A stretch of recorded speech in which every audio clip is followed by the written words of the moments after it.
Good morning, students. So today we discuss about our second topic is maps. Students, through the previous class we can know that the globe and maps help us to find the location of any places or features on the earth. Now the question is arise that what is maps or what do you mean by a map? So we can say that a map is a diagrammatic representation of the geographical area on the earth.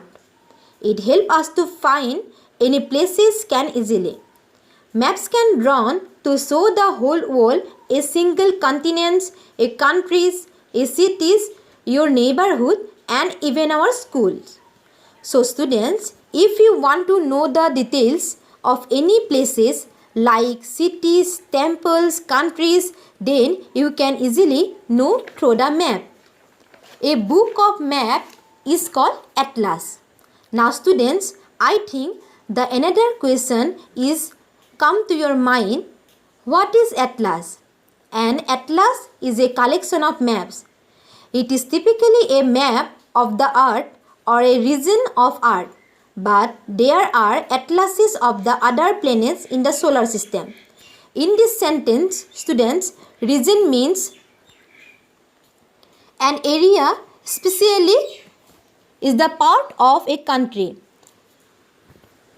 The first atlas was published by famous cartographer Abraham Ortelis in 1570. He was born in 14th April 1527 and died in 28 June 1598. So person who drawn maps is called cartographer. Please remember this all and note down this. The study of maps is called cartography. For example, the study of our past is called history. Similarly, the study of maps is called cartography. Now, let's learn about different types of maps. These are basically the maps are classified according to their function. Various types of maps are number 1, political map. Look at this picture and this is the political map of India. The map showing boundaries of continents, countries, states, districts, capitals and towns are known as political map.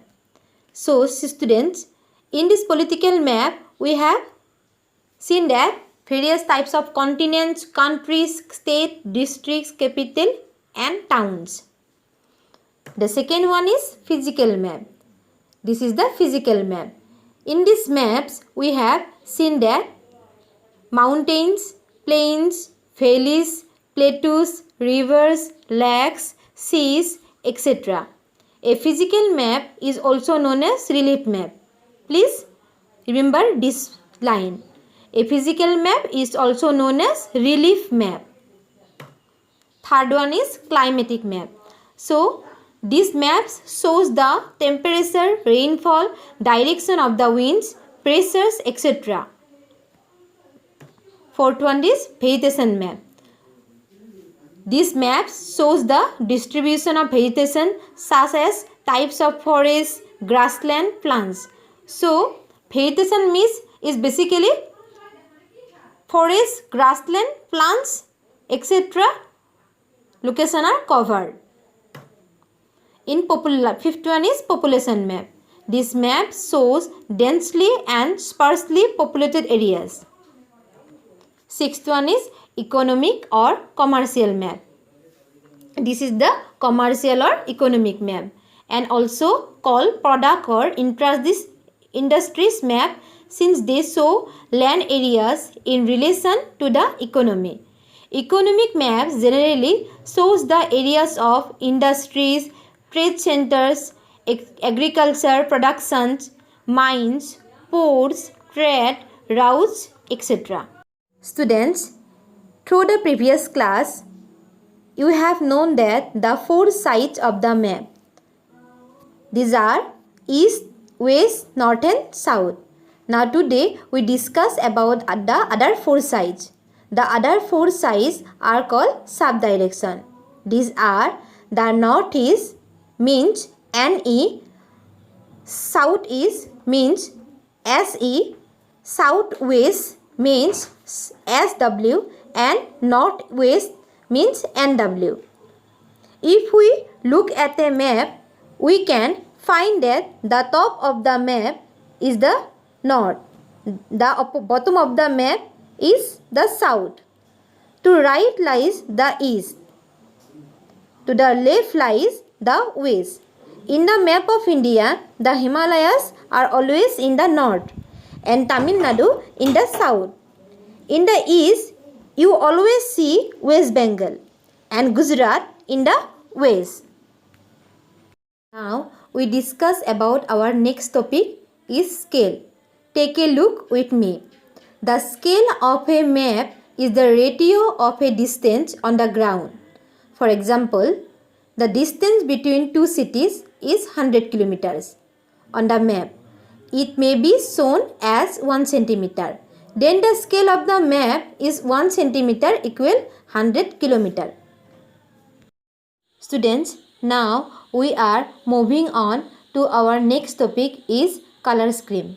There are some maps where we can see the various physical features of the areas. All such of maps follow a common color scheme.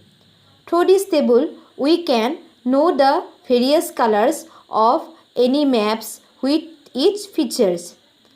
Like blue color is identified water bodies like oceans, seas, rivers, lakes, etc. Like pale blue color is identified shallow water of the sea. The blue color is identified deep water. Green color is identified lowlands. Yellow color is identified plains. Brown color is identified plateaus. Deep brown color is identified mountains. Now our last topic is sign and symbols. When we travel, we see many objects on the way. Sometimes we cross a bridge. A bridge is not merely a means to cross the river. It is a landmark by which we can check on the map exactly where we are. So students, sign and symbols help us to identify the landmark of any places like bridge, temple, mosque, post office, footpath, railway line, etc. Students, I hope you all are understood this chapter. Now, I have given some homework from your book. Page number 11 and 12 is your homework. So, try to do it and send in WhatsApp group. If there is any query, you can contact me. Thank you students. Have a great day ahead.